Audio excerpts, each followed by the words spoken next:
Selamat pagi, Assalamualaikum warahmatullahi wabarakatuh. Sekarang kami ada di lahan demplot pemupukan cerdas di Desa Bendo Arum, Dusun Lamparan, Kecamatan Wonosari.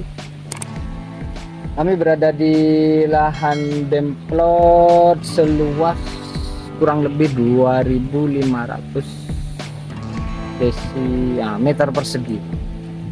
Dengan sistem pemupukannya menggunakan sistem spray untuk mengefisiensi penggunaan atau memaksimalkan keterbatasan pupuk yang sudah diatur oleh pemerintah.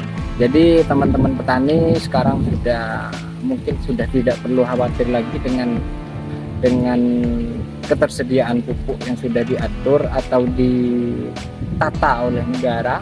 Jadi dalam luasan 100 atau 1000 meter persegi, petani di sini sudah hanya bisa menggunakan 9 kg sampai 10 kg lah maksimal di antara itu. Jadi kami ceritakan sekilas caranya seperti apa dari awal sampai tanaman pada usia generatif seperti ini. Yang pertama adalah persyaratannya teman-teman harus menerapkan teknologi yang sudah dihimbau oleh pemerintah, baik itu SRI atau System Rise of Intensification, yang artinya tanamnya harus mudah, pengairannya harus intensif. Dan yang kedua yang paling wajib adalah menggunakan teknologi tanam jajar legowo 2. Bisa teman-teman lihat tanaman yang menggunakan 2 teknologi yang wajib atau yang sangat-sangat berpengaruh terhadap budidaya ini. Dan aplikasi pemupukan cerdas ini adalah 2 teknologi tersebut. Kalau tidak menggunakan 2 teknologi wajib ini, kami sudah melaksanakan kemarin, efisiensinya kurang. Jadi penekanan penggunaan pupuk itu tidak bisa kami laksanakan atau bisa dibilang gagal. Kenapa harus tanam muda? Karena yang kita kejar adalah di masa vegetatif tanaman. Jadi masa dia tumbuh, dia beranak atau memaksimalkan anakan, kita maksimalkan sebaik mungkin dengan cara tanam muda. Dan tanam muda juga ada keunggulan tersendiri, yaitu di penyerapan pupuk dan efisiensinya. Kalau kita tidak tanam muda, kita tanam seperti biasa, konvensional seperti yang umum petani laksanakan, ternyata penyerapan pupuknya tidak maksimal dan harus menggunakan dosis yang bisa dikatakan 3 kali atau 4 kali lipat dari yang sudah kita aplikasikan di demplot ini.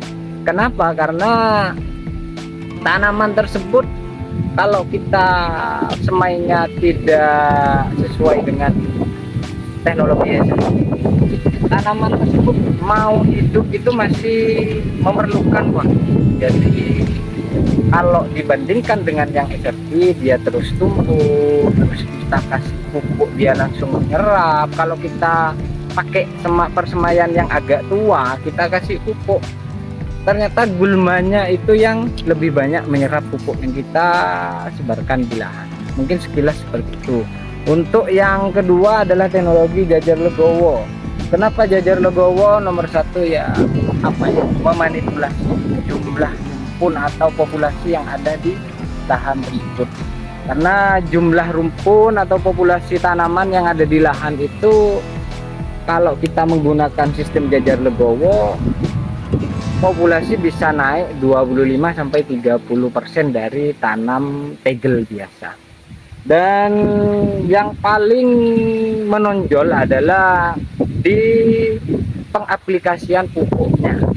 Jadi kalau kita pakai sistem tegel, pengaplikasian pupuknya harus satu baris. Jadi kalau kita sistem seperti ini, Ini hanya di barisan yang 20 cm ini. Jadi teman-teman bisa lihat sendiri, ini jarak tanamnya 40 kali 20. Jadi yang kita pupuk hanyalah di barisan 20 cm. Yang 40 kita tidak bisa pupuk.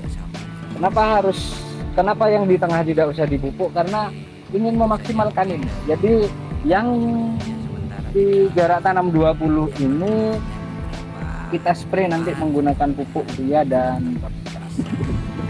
Jadi sekilas seperti itu cerita singkat template yang sudah kami laksanakan sudah di tahun kedua. Mudah-mudahan teman-teman terutama yang masih di satu desa sini atau bisa di luar desa, luar kecamatan, syukur-syukur di luar kabupaten, teman-teman bisa kita sharing-sharing, bisa kita tukar pikiran, karena dalam bertani ini kita butuh banyak partner, butuh banyak masukan dan ilmu-ilmu baru dari teman-teman sekalian. Karena tanaman yang kita tanam di sini, kita aplikasikan teknologi yang di sini belum tentu bisa maksimal apabila dipindah ke desa-desa yang lain, karena banyak faktor. Mungkin bisa dibilang spesifik lokasi lah ya, mungkin kita nanti bisa modifikasi di beberapa perlakuannya. Kalau di dosis pupuknya insya Allah tidak akan banyak dimodifikasi, karena kita sudah melaksanakan ini 2 tahun dan berjalan dengan baik. Dan di tahun kedua ini hanya ada kendala kemarin di pengairannya ya, karena intensitas hujan memang agak kurang ya, bukan seperti tahun-tahun sebelumnya. Kalau dibandingkan dengan tahun sebelumnya, fisik tanaman di tahun sebelumnya lebih bagus dari tanaman yang sekarang. Jadi mungkin itu sementara yang bisa kami sampaikan. Salam semangat, salam sehat buat rekan-rekan penyuluh pertanian dimanapun teman-teman berada. Mudah-mudahan apa yang kita laksanakan dalam setiap pekerjaan kita menjadi amal ibadah, bukan semata-mata hanya bekerja. Mungkin itu sementara, kurang lebihnya kami mohon maaf. Assalamualaikum warahmatullahi wabarakatuh.